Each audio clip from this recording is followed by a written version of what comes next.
I'm Reisigo, and I'm attempting to complete every single GameCube game, but I'm randomizing what game I'm playing next. In this episode, we're imagining our way through Winnie the Pooh's Rumbly Tumbly adventure. So let's see how Winnie the Pooh's Rumbly Tumbly adventure is in 2024.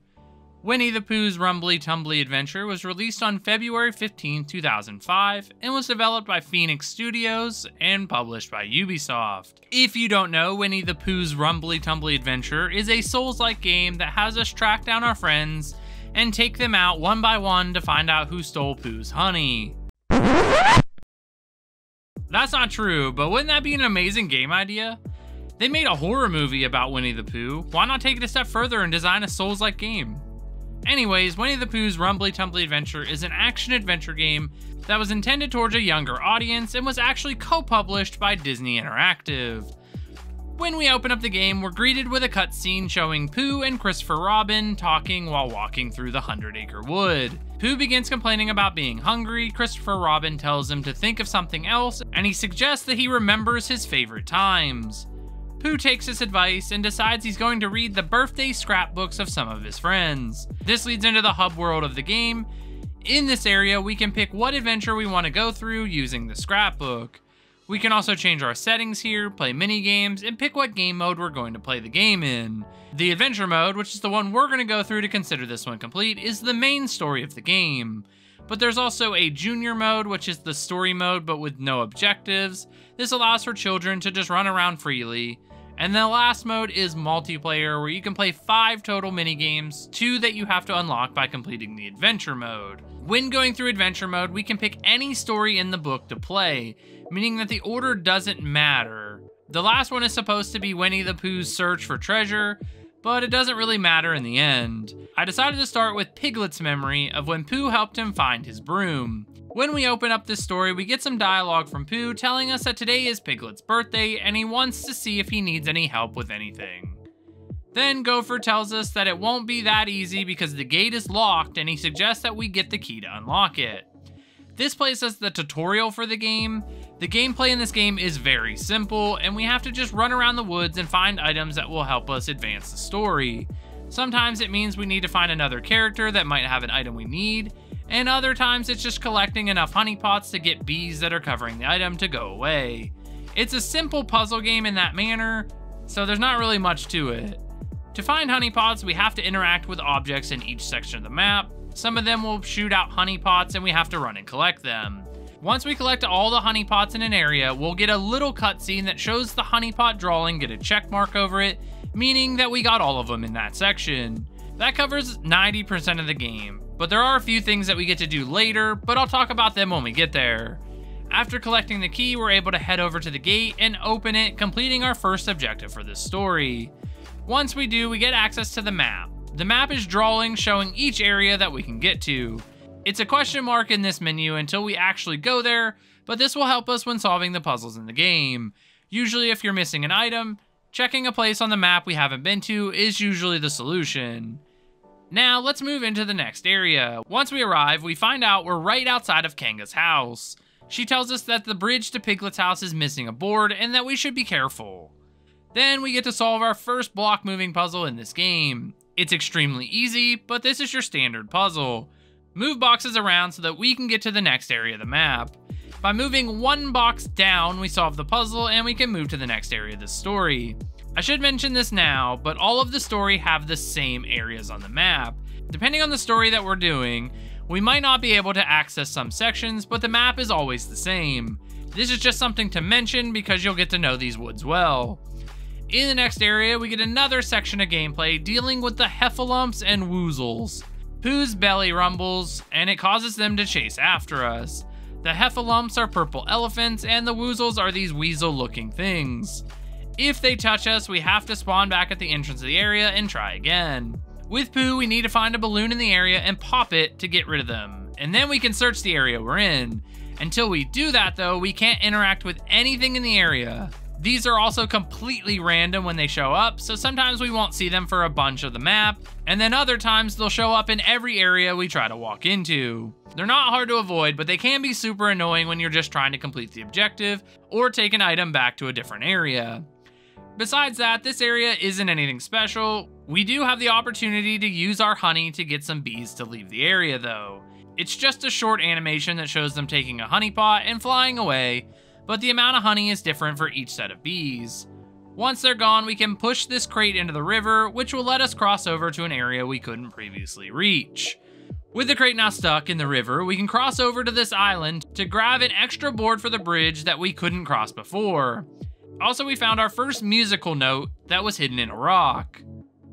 If you collect all of these in the levels, then we can get new music that we can listen to at the pool music house in the hub area. I never checked these out while playing, but it's not a bad idea. Now that we can cross the bridge, we're able to get to Piglet's house and ask him if he needs anything for his party.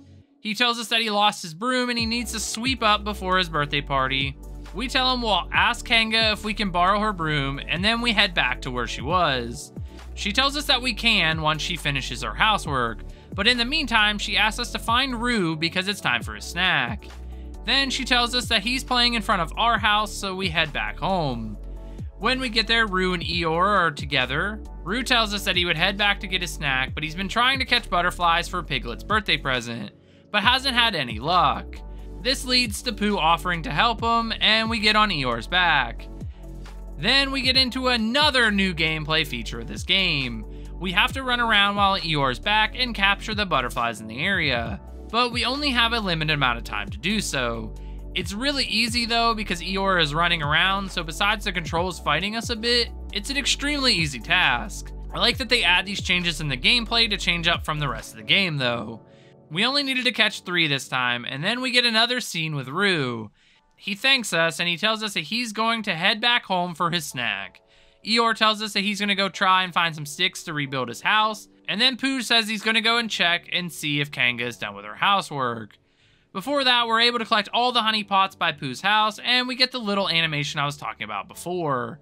It's nice to show us just in case we wanted to 100% this game. When we get back to Kanga, she thanks us for helping Roo and tells us that she just finished her housework so we can borrow her broom now. When we get back to Piglet's house, we find that he is trapped in this little corner behind a bunch of bees, and we have to give them some honey so they'll go away. Once we do, he thanks us and tells us he'll feel much better when he gets the broom. Then we get an animated cutscene of Pooh giving Piglet the broom. Piglet thanks us and tells us that he's going to clean his house from top to bottom. Pooh offers to help, so this will be the best birthday party ever. Then the cutscene ends. I want to point out how good these scenes look. This game is almost 20 years old and the cutscenes look phenomenal. A lot of games from this era don't hold up in the graphics department, but this is top tier, and it's just a kid's game. Once completing this story, we get sent back to the hub world and we can pick which story we want to do next. If we check the Piglet one again, it shows that we collected all the honey pots and got 100% on the first story of the game. Then we can pick the next one we want to complete. I chose the Roo story next and was just doing them in order of how many honey pots were available in each level. Doing the one with the most last, if that makes sense.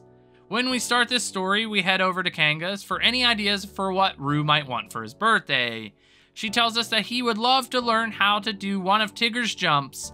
Then she says she doesn't know where he is, but Rabbit might, and she opens the gate to go further into the woods, to where Rabbit is. Once we get there, we talk to Rabbit, and he tells us that Tigger is at home, but with all of his bouncing, he caused a landslide of dirt and blocked the path there, meaning we have to find a shovel to dig it out. Rabbit tells us that he's seen a shovel on his way to Piglet's house, but we need a turn handle to get the bridge to come down, meaning we have to use some honey to get rid of the bees that are blocking it. Once acquired, we can head back to our house and lower the bridge leading to Piglet's house using the handle we just got. We get a little cutscene of Pooh lowering the bridge, and that opens that section of the map. Once we get to the area by Piglet's house, we find a shovel in a giant hole in the ground. We can't get it out ourselves, so we ask Gopher to help us. He agrees, and with his help, we're able to get it out of the hole. Now that we have a shovel, we can head back to where Rabbit was and dig out the landslide that leads to Tigger's house. Pooh is a beast, and he shovels this whole mound of sand in like 3 scoops of the shovel. I don't know how he did, but that's very impressive. Now we can enter a brand new area, and when we arrive, we find Tigger. He tells us that he will show Roo how to do this special bounce, but he said he started bouncing and now he can't stop, and he needs us to help him find something to get him to stop. He throws us his key to get through the gate so that we can get to his house, but it flies pretty far away. Meaning after the cutscene, we have to go find it. It's really not that far away, and we're able to grab it, and then head over to the gate that's painted like a tiger, and unlock it. This gives us access to another area of the map. Two things happen during this section. We find a bucket of glue that we're going to use to get Tigger to stop bouncing, and then Rabbit is there trying to fix his machine. We can't do anything with that at this point, so for now we're going to head back to Tigger. We put some glue on the ground below him. This causes Tigger to get glued to the ground, and now he's stuck. We decide to ask Rabbit for help, and when we arrive, he tells us that he has a stick that would be perfect to get Tigger unstuck, but he needs the machine to work before he can give it to us. We offer to help him, and he tells us that we have to pull the levers in a specific order. Then the machine will stay on for good. But he can't remember the order, so this section is all trial and error because I didn't see anything in this game that tells us what order we should have pulled them in. We start with the far right one, then the one on the left, the last one we pull is in the middle. And that worked! We get the stick from Rabbit for helping with the machine, and then we head back to Tigger to get him unstuck. We're able to pry him from the ground, but in the process, Pooh is knocked over into a gopher hole, and he can't get out of it. Since we're stuck now, Tigger tells us that he's going to go get Gopher to help. And now we get another new gameplay section of this game. Avoiding the heffalumps with Tigger. I think his version of this is the easiest of the three that we can do. We just have to sneak around them and not let them see us. There are these giant lights in front of them indicating where their vision is, so we can just casually avoid those spots, and it's not a problem at all. Also, when we play as Tigger, all the loading screens go from orange to green. I'm not sure what the thought of that was, because I would have assumed it would have been orange for Tigger and green for Pooh. I guess it's not important, just something I noticed. Once we find Gopher, he tells us that he will help get Pooh out of the hole, and Tigger tells him he's just going to wait here until he comes back. We get another scene of Gopher getting Pooh out of the hole, and he tells him to be more careful in the future, which almost comes off mean, but Pooh's just like, yeah, thanks for the great advice. I don't think Winnie the Pooh can be mean. I think it's just not possible for him. Once back in control of Pooh, we head back to Tigger. He tells us that we need to hurry because Rue's birthday party is about to get started. Now it's time for a much nicer looking cutscene. Pooh and Tigger arrive to the party, and Rue is excited that they came. Tigger tells Rue, of course we came to your party, because we had to give you your gift. And then he offers to teach him the super special bounce. Then he performs it, and Rue follows right behind him. We get some narration over it that says Pooh remembered that Rue's party was a big success, and the story finishes. When we come back to the hub world, we can look at the adventure book and see that Rue's story is done, and we got all of the honey pots in that one. The next story we do is the one about finding 2 missing Tigger costumes. When we open up this story, we find out that 2 of the Tigger costumes that everyone was going to wear for his birthday party blew away, and they're not going to be able to take a photo since everyone won't be in one. So Rue suggests that they ask Kanga if she's seen them. When we meet up with Kanga and Piglet, they tell us that one of the costumes blew over the ravine and there isn't any way to get there. Then they suggest that Owl might know how to get over there, but the path to his house is blocked by thorns. Kanga then gives us the key to her shed and tells us that there might be some tool in there that will help us cut through the thorns. When we get to her shed, the only tool inside is a pair of hedge clippers. We need to use them to cut the thorns off the gate so that we can head to Owl's house. When we get there, Owl is in his house and we can't get his attention, so we have to find a bell and put it on the stand outside of his house, and then ring it. It's a simple task, and the bell is in the same area as the stand that we have to put it on. So it only took a matter of seconds to complete this task. Owl flies down from his house and tells us he doesn't have time to help, but he suggests taking his butterfly net and catching some butterflies to lift Piglet up and to fly him over the ravine. This would never work, ever. It's a weird solution to this problem. Anyways, we have to find Eeyore and have him help us collect some butterflies like before. This time we have 4 we have to catch, and I almost ran out of time during this one. I just couldn't catch the one, even though it was in the corner with me the whole time. Once we get all the butterflies, Eeyore thanks us, and then we can head back to Piglet's house. Once there, we let the butterflies out, they grab a hold of Piglet and fly him across the ravine. This triggers the last new gameplay mechanic for the game, dealing with the heffalumps with Piglet. This time's a bit different. Instead of avoiding them, we have to encounter them, and then we make noises and faces at them to scare them away. This is done by hitting the right combination of buttons. It's usually super easy, but the Heffalump will slowly move closer to you as we're putting in the buttons, so we need to make sure that we do it quickly. I like that they added something different for Piglet. It feels refreshing. Once we deal with the Heffalumps, Piglet is able to push over a massive tree. I have no idea how that was even possible with how small he is, but now we're able to get over there with Pooh. Kanga tells us to go over there and get the costume and bring it back to her in front of her house. We grab it, take it to Kanga, and she tells us that she's seen the other costume flying towards the mountain. The path is too small for Pooh to walk on, so we have to ask Piglet to walk on this very narrow section of the mountain to knock over a massive rock so that Pooh can cross over. I might be wrong, but wasn't Piglet always like super afraid of everything in the cartoon? Do you think he would have just walked on this tiny ledge without even an argument? I might be remembering wrong, but I just always thought he was super paranoid. Let me know down in the comments if I'm right about this or not. We thank Piglet, and he tells us that we can get up the mountain now. And then he tells us that he's tired and he's gonna take a nap before Tigger's party. You know what puzzle this game needed? An ice block puzzle. We finally got one here, and it's not even hard. The ice block doesn't even slide away from us. It's just a normal block, but it's made of ice. Come on, developers, you could do better. We use the ice block to get to the section of the mountain that we weren't able to get to, which allows for us to get the second Tigger costume, bring it back to Kanga, just in time for the party. We get another truly rendered cutscene, and Kanga tells us that we can take the picture now for Tigger's birthday. It then cuts to Tigger hanging the photo on his wall and talking about how wonderful the gift was. It's just a photo of everyone dressed up like Tigger. It's a good gift in my opinion. It's kind of narcissistic, but it's a good gift. Now that we finished that story, we can move on to the next story, which is the story of helping Eeyore build himself a brand new house for his birthday. We got all the honey pots in this last story too. That means so far we have 100% of everything in this game. The next story opens with Pooh and Eeyore talking, and it's raining for once. Eeyore then tells us that his house fell down again. Pooh whispers to the camera that he has a special surprise for Eeyore's birthday, and he needs to check on it. We head to Rabbit's to check out how it's going, and he tells us that he can't get any sleep because of the mother frog outside.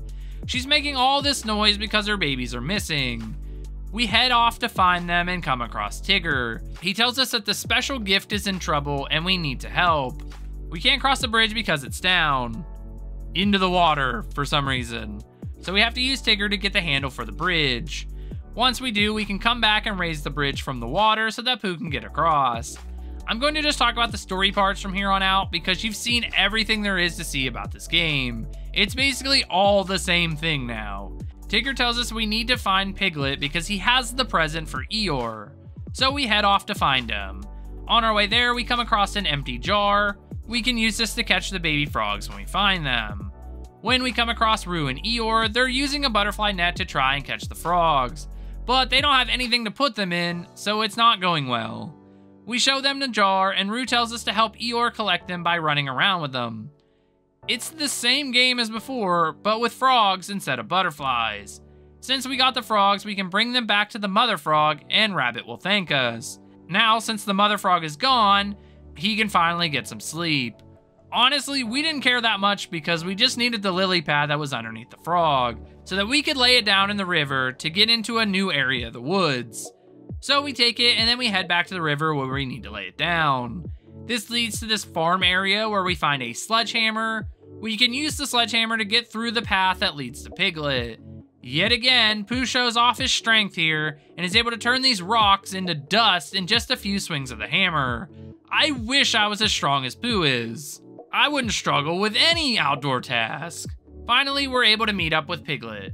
He shows us the new house he built for Eeyore, but there is a massive boulder that is going to fall and smash his house if they can't get rid of it.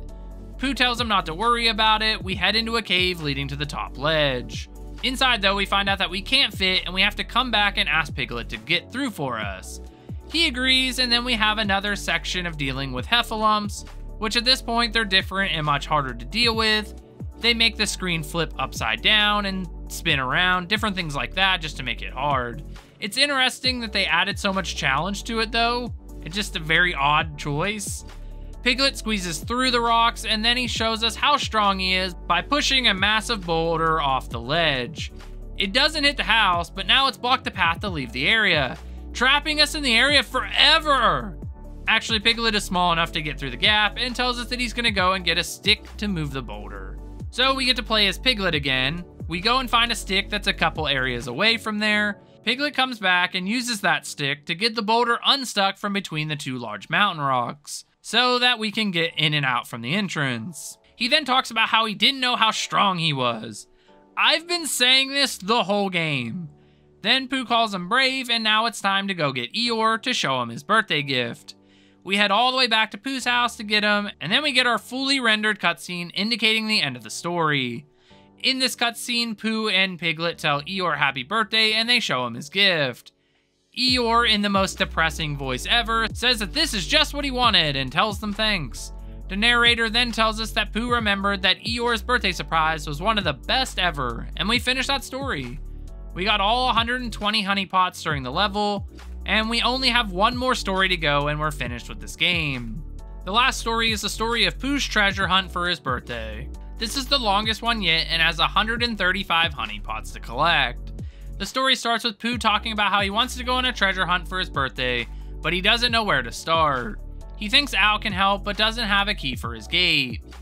We come across Eeyore and he tells us that it's a good day for collecting wood, but he can't really help us at this point. Then further into the map, we run into Tigger on the other side of the river, and we ask him, how'd you get over there? And he tells us he bounced it, of course.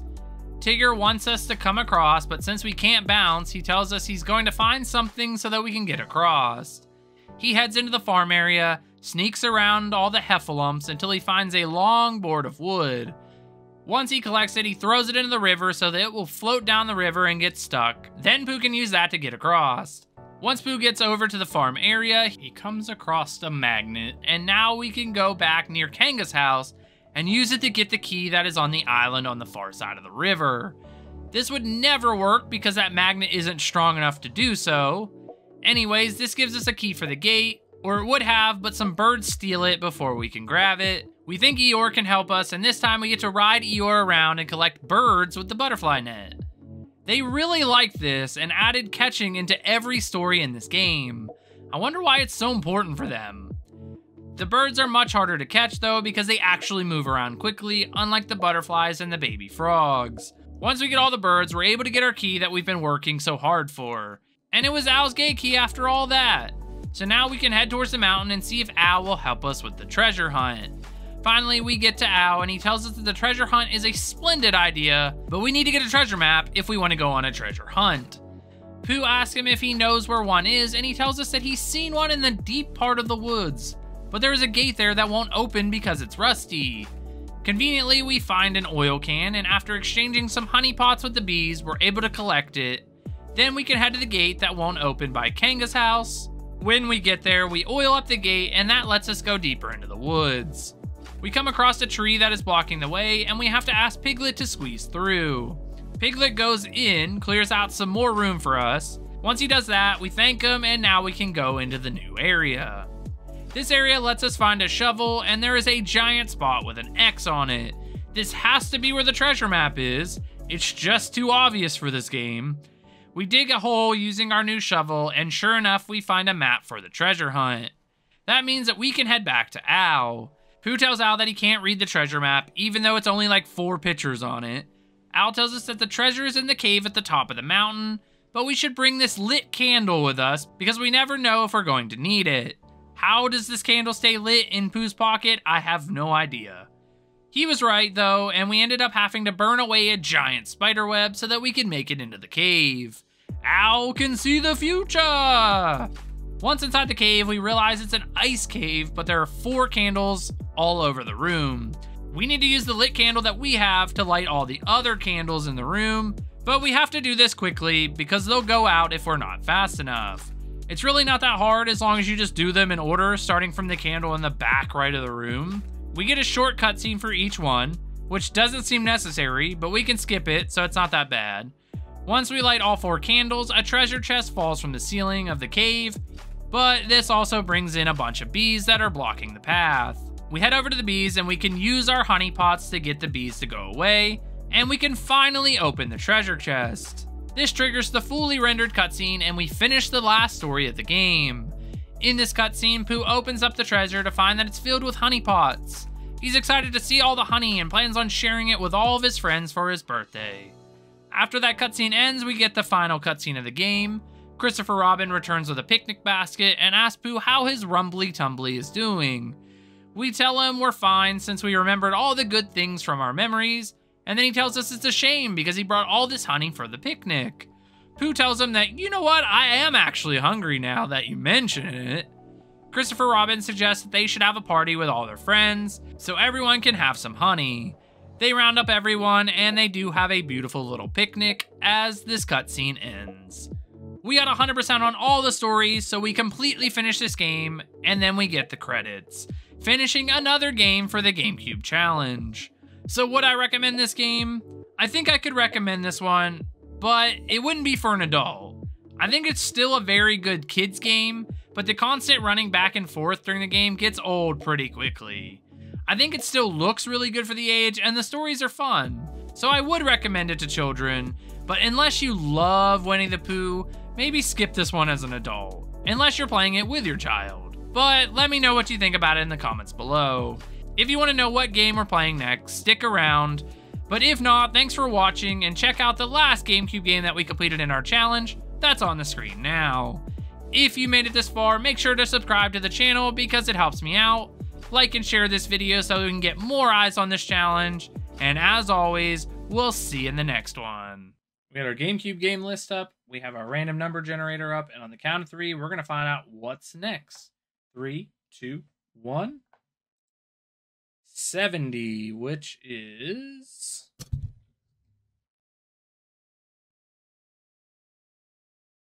City Racer. Or Downtown Run? It's a POW game?